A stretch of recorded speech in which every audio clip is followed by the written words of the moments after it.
በዛሬ ፕሮግራማችን ጥበብ በፈገግታ የሚታይ ቢሆንም ከጀርባው ግን ከባድ መስዋዕትነት፣ ድካምና የህይወት ትግል ተደብቆ ይኖራል።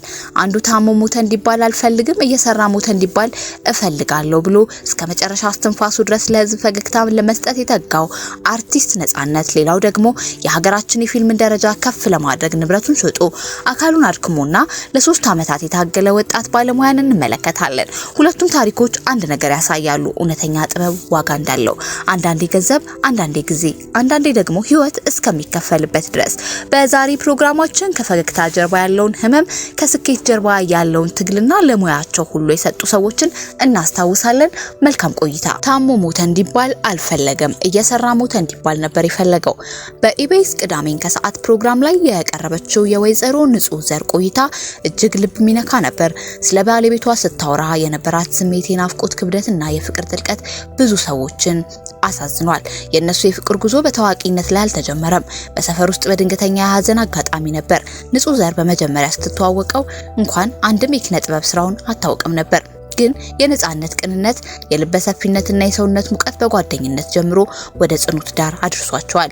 አንቺ የትኛው ሙያ አድናቂ ነሽ ተብላ ስትጠየቅ እኔ አድናቂው አይደለሁም፣ እኔ የህይወት አጋሩ፣ አማካሪ፣ ጓደኛውና እውነተኛ አፍቃሪው ነኝ ብላ የሰጠችው ምላሽ የፍቅርን ትርጉም በግልጽ ያሳያል። ነጻነት በመድረክ ላይ የህዝብ ሰው ቢሆንም በቤት ውስጥ ግን ቅን አፍቃሪና ለልጆቹ ልዩ አባት ነበር። ልጆቹ ከሱ ጋር ተጣብቀው የሚጫወቱበት ጊዜ በቤት ውስጥ የነበረው ፍቅርና ደስታ ዛሬም እንደ ትዝታ እየኖረ ነው። በተለይ የመጨረሻ ቀናቱን ስታስታውስ የተናገረችው ነገር ልብ ይሰብራል።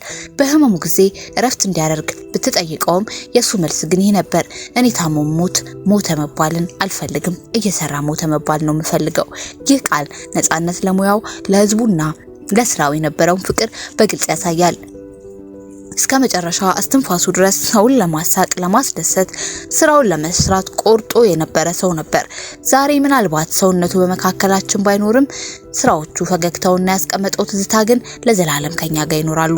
ፈጣሪ ለቤተሰቦቹ፣ ለወዳጆቹና ለሁሉም አድናቂዎቹ መጽናናትን ይስጥ። 7.3 ሚሊዮን ብር ወጪ የተደረገበት ፈረጃ ፊልም። ጥበብ ብዙ ጊዜ በቃላት ማይለካ ዋጋ ይጠይቃል።